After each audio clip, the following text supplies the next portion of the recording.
Madrid. La ciudad vibraba con vida, pero en las sombras se gestaba algo más. Era una noche tranquila cuando Carlos Martínez, un abogado exitoso y respetado, terminó su jornada. La luz tenue de las farolas iluminaba su camino mientras conducía hacia una gasolinera. Estaba agotado, después de un día en la corte defendiendo a clientes con historias tan sombrías que incluso él, con su experiencia, se sentía sobrecargado. Pero esa noche no pensaba en nada más que en llegar a casa, vaciar su mente y, tal vez, tomar una copa de vino. Con el sonido del motor apagándose y la luz verde de la bomba de gasolina, Carlos comenzó a llenar su coche. El zumbido suave de la estación de servicio se unía al sonido lejano de los coches que pasaban por la carretera principal. El aire fresco de la noche lo rodeaba mientras sus pensamientos divagaban hacia su próxima reunión, el libro que nunca terminaba y las horas perdidas sin tiempo para sí mismo. Antes de continuar con esta impactante historia, quiero pedirte un rápido favor. Si aún no te has suscrito al canal, aprovecha la oportunidad para hacer clic en el botón de suscripción ahora. Te traemos contenido como este, con historias reales llenas de emoción, directamente para ti. Y no olvides activar la campana de notificaciones para que nunca te pierdas ningún vídeo nuestro. Quédate con nosotros hasta el final, porque lo que viene te sorprenderá. Ahora, sigamos con esta historia que no querrás perderte. No fue hasta que oyó la puerta de un coche cerrarse detrás de él que se dio cuenta de que no estaba solo. Dos policías, uno mayor y el otro visiblemente más joven, se acercaban con una rapidez que no dejaba lugar a dudas. Algo no estaba bien. «Buenas noches, señor», dijo el sargento Ramón García, un hombre de figura imponente, que caminaba con paso firme hacia él, una mirada autoritaria en el rostro. Carlos los observó con cautela. Algo en su actitud le hizo sentir una incomodidad que rápidamente se transformó en una alerta. El joven oficial Luis Pérez lo observaba, pero sin decir nada, esperando órdenes. «Necesitamos ver su identificación», continuó García, y en su tono, Carlos pudo percibir algo que nunca le gustaba. Esa forma de hablar que casi exigía obediencia. Carlos levantó la vista lentamente, sin prisa, y por un segundo pensó en ignorarlos, pero la tentación de preguntar por qué estaba siendo detenido lo llevó a responder. «¿Por qué me detienen?», preguntó, sin moverse, con la voz fría y clara, ya sabiendo la respuesta. «Procedimiento rutinario», respondió García, con un tono que no ofrecía lugar a dudas. Era claro que no tenía una justificación sólida, pero estaba decidido a seguir con lo que fuera necesario. Carlos resopló con paciencia, un tanto cansado de las excusas que ya había escuchado demasiadas veces, pero lo peor aún estaba por llegar. Carlos observó cómo el sargento García seguía acercándose a él con una mirada fija e implacable.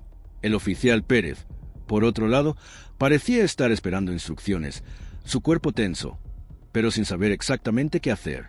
El ambiente estaba cargado, como si todo lo que había sucedido antes, las horas de juicio, las luchas por la justicia, se redujeran ahora a este solo momento de tensión. «Su identificación, señor», insistió García, extendiendo la mano hacia él. Carlos no se movió. La sospecha creció en su mente, y la idea de que algo mucho más grande que un simple control de rutina estaba ocurriendo se instaló en su pecho. Sin embargo, no podía perder el control. La estrategia siempre había sido mantenerse calmado ante la adversidad y ahora no sería diferente. «¿Por qué me detienen?», preguntó nuevamente, esta vez con firmeza. García lo miró un instante antes de responder, su tono un tanto cortante. «Hay un informe de un vehículo robado en la zona. El suyo coincide con la descripción». Carlos frunció el ceño. Su coche, un modelo que tenía desde hacía años, era legal. La matrícula estaba registrada a su nombre y la póliza de seguro estaba al día. No era un ladrón. Pero algo en la forma en que García hablaba le hacía pensar que no importaba lo que dijera, ya había sido etiquetado como sospechoso solo por ser quien era. «¿El coche robado? ¿Quién lo reportó?», preguntó, con una ligera risa nerviosa. No esperaba obtener una respuesta coherente, pero lo intentó. García la ignoró por completo y, sin mediar más palabra, hizo un gesto a Pérez, quien comenzó a rodear el coche, inspeccionando cada rincón como si buscara evidencia de algo que sabía no encontraría. El corazón de Carlos latió con más fuerza, pero siguió sin moverse. Sabía lo que podía pasar si reaccionaba. Su mente empezó a trabajar rápidamente. Había pasado años analizando situaciones como esta, había defendido a muchos en tribunales, pero no estaba en un tribunal ahora. No había jurado, ni testigos, solo ellos tres. «Quítese del coche», ordenó García, su voz más dura ahora, implacable.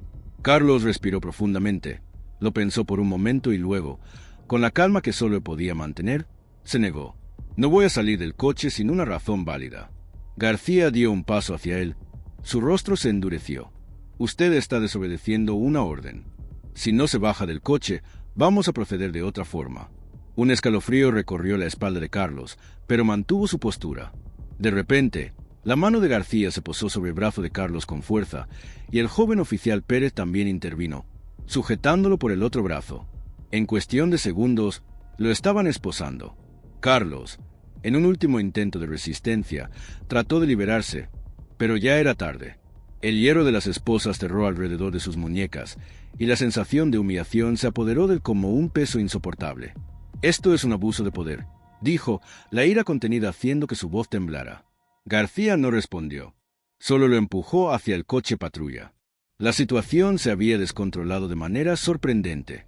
Ahora Carlos no era solo un hombre detenido, sino un hombre que sabía que algo mucho más grande estaba ocurriendo. Este abuso no era aislado, era el reflejo de un sistema roto. A la mañana siguiente, Carlos estaba sentado en su despacho, mirando las montañas de casos sin resolver que lo esperaban. Su mente seguía dando vueltas sobre lo sucedido la noche anterior. A pesar de las horas que había pasado en la celda de la comisaría, su ira no había disminuido. El tiempo no lo había sanado, solo le había dado más espacio para pensar en lo injusto de todo. Una llamada interrumpió su concentración. Era Samuel Ortega, el investigador de asuntos internos.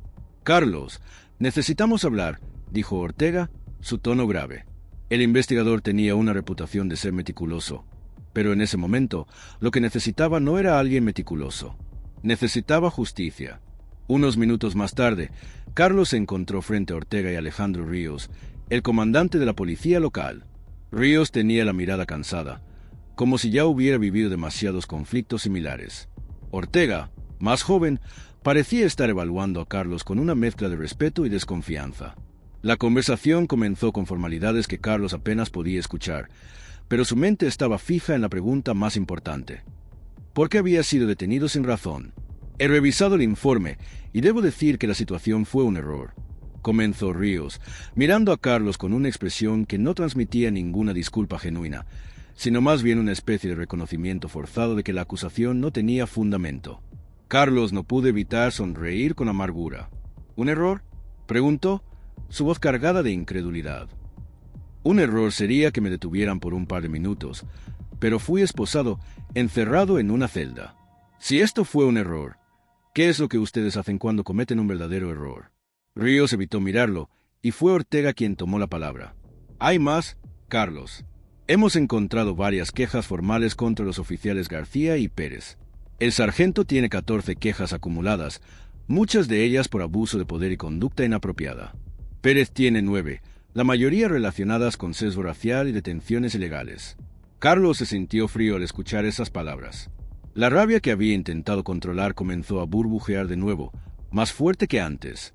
García y Pérez no solo lo habían detenido injustamente, sino que su comportamiento ya era conocido y tolerado dentro del sistema. «Y sin embargo, siguen patrullando las calles», dijo Carlos, su voz cargada de frustración. Ortega lo miró fijamente. «El sistema está lleno de obstáculos. Los sindicatos, las políticas internas, la falta de pruebas claras. Es difícil hacer algo sin que se convierta en una batalla legal que podría tomar meses». Carlos cerró los ojos, respirando profundamente. Sabía que no iba a ser fácil, pero lo que realmente le dolía era la apatía que percibía en cada palabra que decía Ríos, como si se tratara de algo que sucedía todo el tiempo, algo normal. «Entonces, ¿qué vamos a hacer?», preguntó, ahora más firme, más decidido. Ortega lo miró con una leve muestra de simpatía, pero sin promesas. «Vamos a hacer todo lo posible para que García y Pérez enfrenten las consecuencias, pero necesitarás paciencia, Carlos. Y apoyo». Carlos se levantó de la silla, su decisión tomada. Ya no estaba dispuesto a esperar. Sabía que el proceso sería largo, pero no iba a permitir que otros hombres y mujeres siguieran siendo víctimas de este sistema. «No quiero paciencia. Quiero que sean despedidos. Ahora». El tribunal estaba lleno. Los pasillos rebosaban de periodistas, cámaras y curiosos que se habían congregado para ser testigos de lo que prometía ser un caso que pondría en evidencia las fallas del sistema policial. En el banquillo de los acusados, sargento Ramón García y oficial Luis Pérez se sentaban en silencio, sus rostros tensos, pero fríos. Ambos parecían estar esperando algo que nunca había llegado. El sonido de la puerta que se cerraba con fuerza marcó la entrada de Carlos, que caminó hacia su asiento con paso firme.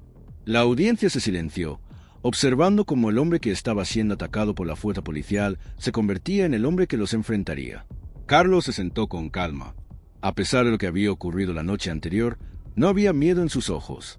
En su lugar, había una determinación que lo había llevado hasta ese punto. Sabía que su voz, aunque poderosa, no era suficiente por sí sola. Tendría que exponer todo: la humillación, el abuso y la guerra constante que las personas como tenían que librar contra un sistema diseñado para proteger a aquellos que lo controlaban. El fiscal Leonard Briggs, su colega y amigo, comenzó su presentación. Su señoría y miembros del jurado, hoy les mostramos cómo los acusados, sargento García y oficial Pérez, violaron los derechos fundamentales de Carlos Martínez, un hombre inocente, sin ninguna razón que justificara su detención y posterior arresto. La grabación de las cámaras de la gasolinera lo muestra todo. La proyección de la grabación llenó la sala. Se escuchó el murmullo de la audiencia mientras las imágenes mostraban a los policías acercándose al coche de Carlos, el forcejeo, finalmente, el momento en que fue esposado sin justificación. El abogado defensor de los acusados, Víctor Delgado, se levantó rápidamente, intentando minimizar la evidencia. Su señoría, esto fue un malentendido. Mi cliente actuó bajo la suposición de que había un vehículo robado en la zona. No fue un acto de abuso de poder, sino una decisión tomada en el calor del momento. Carlos, sentado en su lugar, escuchaba atentamente, pero no podía evitar sentir una mezcla de asco y furia. Las palabras de Delgado, tan vacías, no lograban ocultar la brutalidad de lo ocurrido. En ese momento, Briggs llamó al primer testigo, el gerente de la gasolinera. El hombre, nervioso, se acercó al estrado, pero su testimonio fue claro. Yo estaba en la tienda viendo las cámaras. Vi que el señor Martínez estaba solo, sin hacer nada fuera de lo normal. Luego llegaron esos dos, y se veía que no estaban allí para ayudar. Fue algo muy extraño. El público asintió en silencio, y Carlos sintió como la presión que había estado acumulándose en su pecho durante días comenzaba a liberarse. La verdad estaba saliendo a la luz. A continuación, Briggs presentó la grabación completa, mostrando a los oficiales actuando sin justificación. García y Pérez parecían figuras distantes en la pantalla, pero la violencia en sus movimientos estaba más que clara. La sala guardó silencio, mientras las imágenes se reproducían. Carlos miró a García y Pérez. El primero mantenía una expresión de indiferencia, mientras que el joven Pérez, aún con la mirada fija en el suelo, parecía más pequeño de lo que había sido la noche anterior. Era la confrontación que había estado esperando, pero algo en su interior sabía que esto era solo el comienzo. Ahora todo dependía del veredicto. La sala del tribunal estaba cargada de una tensión palpable. Los minutos que siguieron al veredicto parecían eternos, como si todo el peso de la historia de injusticia estuviera suspendido en el aire. El jurado deliberó con rapidez, algo que sorprendió a muchos, pero no a Carlos. Sabía que las pruebas eran claras, que la verdad estaba de su lado. Sin embargo, no podía dejar de sentir esa ansiedad que siempre acompaña a la espera del juicio final. Era como si el sistema estuviera a punto de revelarse tal como era, para bien o para mal. El juez se levantó, el golpe de su mazo resonando en la sala. El jurado ha llegado a un veredicto, dijo el juez con voz firme. Carlos contuvo el aliento mientras el jurado se ponía de pie. El silencio se apoderó de la sala, y el aire estaba denso con la anticipación de lo que venía. Nosotros, el jurado, encontramos a los acusados, sargento Ramón García y oficial Luis Pérez, culpables de todos los cargos presentados en su contra. Abuso de poder, detención ilegal y abuso de autoridad bajo el color de la ley, dijo el jurado. Carlos no podía creer lo que escuchaba. El alivio llegó como un golpe físico, un peso que se levantaba de su pecho, pero no era suficiente para borrar la amarga sensación que lo había acompañado desde esa noche fatídica. García no movió ni un músculo, pero su rostro se endureció aún más. Pérez, por otro lado, se desplomó ligeramente en su asiento, sus manos temblorosas evidenciando la presión de la situación. El juez continuó. La sentencia será dictada en una fecha posterior, pero los acusados serán retirados de sus funciones de inmediato. Carlos se levantó, manteniendo su postura firme, pero no pudo evitar sentir que esta victoria no era completa. Había ganado la batalla, Pero la guerra contra el sistema seguía siendo interminable. Cuando salió del tribunal, los periodistas lo rodearon, las cámaras comenzaron a hacer preguntas. Carlos Martínez, ¿qué siente al haber logrado que se haga justicia?, preguntó un reportero. Carlos miró al periodista, sus ojos brillando con una mezcla de cansancio y determinación. Justicia, dijo, pausando un momento antes de continuar. Eso es lo que debería ocurrir siempre. Pero la realidad es que no todos tienen la misma oportunidad de luchar. No todos tienen la voz que yo tengo. Se apartó de los micrófonos, su rostro grave, como si las palabras estuvieran clavándose en su alma. Sabía que, en ese momento, había algo mucho más grande en juego. Esta victoria no era solo suya, era para todos aquellos que no podían alzar la voz. Más tarde, sentado en su oficina, Carlos miró por la ventana de su despacho. La ciudad seguía adelante, ajena a la batalla que acababa de ganar, pero sabía que su lucha no había terminado. Cada vez que un caso se resolvía, otro tomaba su lugar.